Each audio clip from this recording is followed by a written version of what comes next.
Hello everyone and welcome to Lipnox VR. Today I'm in my, backyard. We got a whole brand new backyard I just moved to, and I had to check it out for some VR action. Now to play out in the backyard, outside kind of thing, you want to make sure that there's no sun out, and you definitely also want to make sure your guardian is turned off so you can actually play, because otherwise it just will mess around. I mean, if you want to play with a small play space, but hey, we've got a whole big backyard here, we want to take the best advantage of it. And doing that, I decided that I wanted to play Dream Tango, which is a new App Lab game that is a wave shooter kind of thing, and we're going to check that out in my backyard.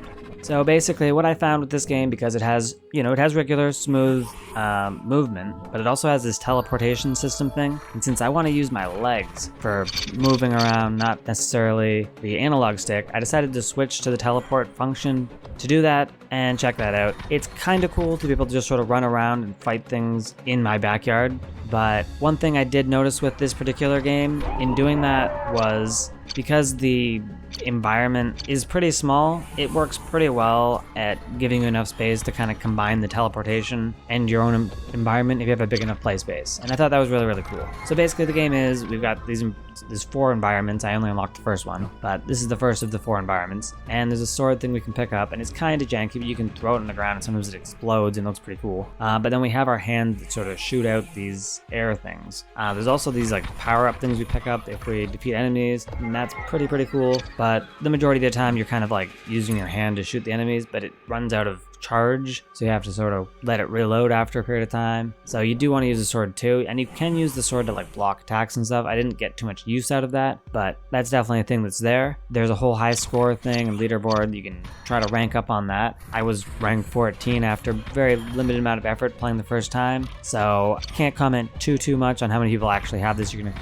be competing against. But if you want to be on top of the leaderboard, this would be one you might be able to do that in. Generally though, it's just kind of a go around and shoot things. Like I said, the power-ups, there is one power-up that I really liked that was sort of like this laser beam kind of thing that the beam would shoot out of your hand. And I thought that was really exciting and really cool, and I liked using that move. But the game, unfortunately, as a whole, is a little bit just kind of... The enemies, when you shoot them, they don't really explode. They have a couple animations where they just sort of disappear. And there is, a decent variety of different sizes and different types of enemies, flying enemies, ground enemies, whatever. But it's just, as a overall package, it's $10. This game costs $10. I don't know if it's worth $10 for me. There's more content that I didn't get far enough in to get to. There's a whole checkpoint system, so you don't have to get to every wave in a row. So you can keep trying the same waves over and over again, which is what I'm doing right here, and clearly failing. But this is kind of one of those games that it's a fun game for this whole wave shooter kind of thing, but I just don't think that the unique elements to it